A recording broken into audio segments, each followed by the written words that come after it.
Olá, este é o vídeo número 8. É sobre o papel desses medicamentos no controle da agitação, benzodiazepínicos e dexmedetomidina. Vamos começar falando sobre os benzodiazepínicos, especialmente o lorazepam, que às vezes é chamado de o melhor amigo do psiquiatra de emergência, porque é útil em muitas situações e é relativamente benigno. Ele é razoavelmente bem tolerado na maioria dos pacientes, especialmente quando o usamos como medicação de uso único. O que descobrimos é que os benzodiazepínicos, ou o lorazepam, costumam ser nossa melhor intervenção quando não temos muitas informações sobre o paciente e quando nossa avaliação diagnóstica ainda não está clara. Sabemos que os antipsicóticos, em geral, e até mesmo os antipsicóticos de segunda geração, que podem ter um pouco menos de riscos de efeitos colaterais ou resultados ruins, sabemos que eles ainda são arriscados em comparação com o lorazepam. Portanto, oferecer lorazepam quando realmente não sabemos o que está acontecendo pode nos dar uma chance, nos dar algum tempo para que a pessoa se acalme, relaxe um pouco e pode até ser o tratamento adequado. Se alguém estiver em abstinência de álcool ou de benzodiazepínicos, por exemplo, esse será o medicamento certo para ajudá-lo a se acalmar. Isso também garante que estamos dando a alguém a oportunidade de nos dar um tempo melhor para tomar uma decisão sobre qual é o diagnóstico e qual será a intervenção de tratamento de longo prazo, sem os riscos que vemos nos antipsicóticos. Reconhecer que podemos oferecer lorazepam oral. E às vezes já ouvi a equipe me dizer, esse cara realmente precisa de uma injeção de lorazepam. Não escreva para uma via oral. E o que eles não percebem é que o tempo de início de ação do lorazepam oral é essencialmente o mesmo do intramuscular. Sabemos que outros medicamentos antipsicóticos, por exemplo, funcionam mais rapidamente quando administrados por via intramuscular do que por via oral. Mas esse não é o caso do lorazepam. Portanto, não há vantagem em dar a injeção a alguém, pois ela não funciona mais rápido. E mesmo que a equipe esteja achando que esse é o caso, você pode tranquilizá-la dizendo que o tempo de início do efeito do lorazepam oral e intramuscular é praticamente o mesmo. E não é melhor evitar essa picada de agulha para ter um melhor relacionamento com o paciente? Se ele estiver disposto a tomar medicamentos orais, esse deve ser sempre o caminho a ser seguido com esse medicamento.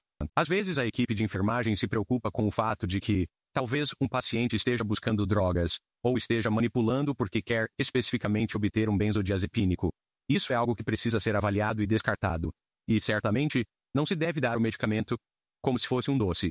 Você pode usá-lo como medicação de emergência, como medicação única, e certificar-se de que a equipe saiba que isso não será repetido, especialmente se você tiver preocupações de que esse indivíduo possa estar procurando drogas. Ao mesmo tempo, se você estiver usando isso apenas como um medicamento de uso único, não estará criando dependência em alguém, não estará realmente criando uma situação em que esteja transformando alguém em um viciado.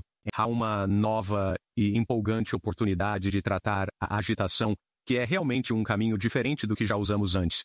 E essa é uma das razões pelas quais é tão empolgante. Praticamente durante toda a minha carreira em psiquiatria de emergência, que já dura mais de 35 anos, quando falávamos em tratar a agitação, só tínhamos antipsicóticos ou benzodiazepínicos disponíveis. E em muitos casos relutamos muito em usar antipsicóticos porque eles têm um perfil de efeitos colaterais arriscado e também são descartados para pessoas com demência, por exemplo, devido ao risco de um AVC. Eles têm um alerta de caixa preta. Por isso tem sido muito interessante ver, pela primeira vez, algo fora dos benzodiazepínicos e antipsicóticos que podemos usar e que agora é aprovado pela FDA para o tratamento da agitação, a dexmedetomidina, que tem sido usado historicamente para o delírio em UTIs, mas agora há uma formulação sublingual aprovada e indicada para o tratamento de agitação no transtorno bipolar e na esquizofrenia.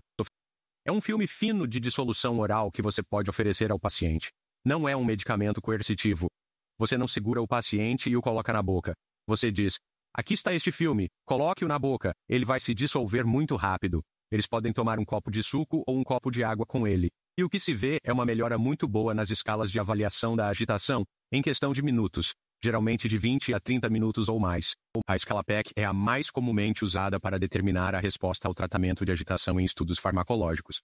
O PEC faz parte de uma escala de classificação psiquiátrica mais ampla, mas na verdade é chamado de componente excitatório, e é uma medida das coisas que estão causando agitação, que se você as dividir a 5 partes diferentes, excitação, tensão, hostilidade, falta de cooperação e controle deficiente dos impulsos. E em todos esses 5 componentes diferentes, observamos uma melhora no uso dessa nova abordagem, esse filme oral de dexmedetomidina. E o que é bom é que ele tem um risco muito baixo de efeitos colaterais. O mais comum é a sonolência, que muitas pessoas podem até pensar que é uma coisa boa em vez de um efeito colateral. Ocasionalmente, em uma quantidade muito pequena, menos de 5%, você observa tontura ou hipotensão ortostática. Portanto, nossos pontos principais dessa discussão sobre os benzodiazepínicos e as novas oportunidades de tratamento da agitação são que, em primeiro lugar, os benzodiazepínicos são úteis em muitos aspectos diferentes da agitação, especialmente quando não sabemos muito sobre o paciente ou sobre as causas da agitação. Esses medicamentos são relativamente benignos. Em geral, são muito bem tolerados pela maioria dos nossos pacientes, especialmente em comparação com os antipsicóticos. Em seguida, a dexmedetomidina é uma nova opção disponível para o tratamento da agitação em uma formulação de filme sublingual com um mecanismo de ação completamente diferente e demonstrou ser eficaz para a agitação em pacientes com esquizofrenia e transtorno bipolar. Portanto, é muito bom ter uma nova opção para o tratamento da agitação.